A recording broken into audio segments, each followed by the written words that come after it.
স্ত্রীর করা এই দুইটি কাজের ফলে স্বামীর হায়াত দ্রুত ফুরিয়ে যায় এবং বিধবা হয় সেই নারী। বর্তমান সমাজের নারীরা নিজের অজান্তেই এমন দুইটি কাজ করে থাকে যা তাদের স্বামীর হায়াতকে দীর্ঘায়ু করার জায়গায় সংকীর্ণ করে তোলে। তাই যদি এই দুইটি অভ্যাস কোনো স্ত্রীর মধ্যে থাকে তবে আজ থেকেই অবশ্যই এটা পরিবর্তন করুন, কেননা রাসূলুল্লাহ সাল্লাল্লাহু আলাইহি ওয়াসাল্লাম স্ত্রীদের উদ্দেশ্যে এমনই সতর্কবার্তা দিয়ে গিয়েছেন।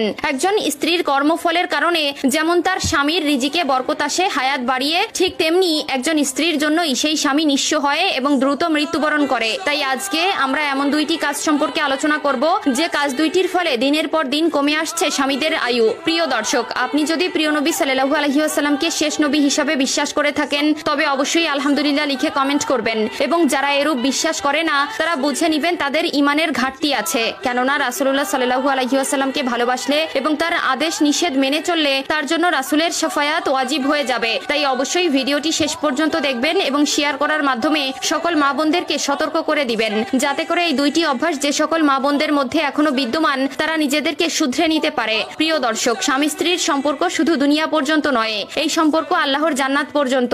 যার ঘরে একটি নেককার স্ত্রী রয়েছে সে দুনিয়াতেই জান্নাতের ঘ্রাণ পেয়েছে, এবং যার ঘরে একটা অসৎ স্ত্রী রয়েছে সে দুনিয়াতেই জাহান্নামের অনুভব করছে। তিক্ত হলেও এ কথাটা 100% সত্যি। এক নম্বরে, যে সকল স্ত্রী তার স্বামীকে সবসময় প্রেশানিতে রাখে তার স্বামী খুব দ্রুত মারা যায়। কারণে অকারণে যে স্ত্রী স্বামীকে শারীরিক ও মানসিক ভাবে হেনস্থা করতে থাকে, কথায় কথায় ঝগড়া বিবাদ করতে থাকে, তাদের স্বামীর আয়ু থেকে বরকত উঠে যায়। স্বামীর সাথে এমন আচরণ করা যাবে না যা তার মনে কষ্ট দেয় এবং মানসিক চাপ একসময় তার উপরে খারাপ প্রভাব ফেলে এবং আস্তে আস্তে অশান্তিতে ভোগে এবং মানসিক ভাবে ভেঙে পড়ে। যে স্ত্রী স্বামীর জন্য নেক হায়াত ও হালাল রিজিকের দোয়া করে আল্লাহর কাছে, আল্লাহ তাআলা তার দোয়া কবুল করে। এমনকি যে স্ত্রী স্বামীর আনুগত্য স্বীকার করে না, কথায় কথায় খোঁটা দিয়ে কথা বলে, বদদোয়া করে, তাদের স্বামী অকালে মারা যায়। দুই নম্বরে, যে স্ত্রী সংসারের টুকিটাকি মনোমালিন্য বিষয় স্বামীকে জানায়। শ্বশুর শাশুড়ির সাথে বা শ্বশুর বাড়ির কারো সাথে কোনো রকমের মনোমালিন্য হলেই স্বামীর কাছে বিচার দেওয়া যাবে না। এতে আপনার স্বামীর উপর বরকত উঠে যায় এবং রিজিকের বারাকা উঠে যায়। রাসূলুল্লাহ সাল্লাল্লাহু আলাইহি ওয়াসাল্লাম বলেছেন, আল্লাহ তাআলা এই দুনিয়ায় যত নিয়ামত সৃষ্টি করেছেন তার মধ্যে অন্যতম নিয়ামত হলো একজন নেককার স্ত্রী।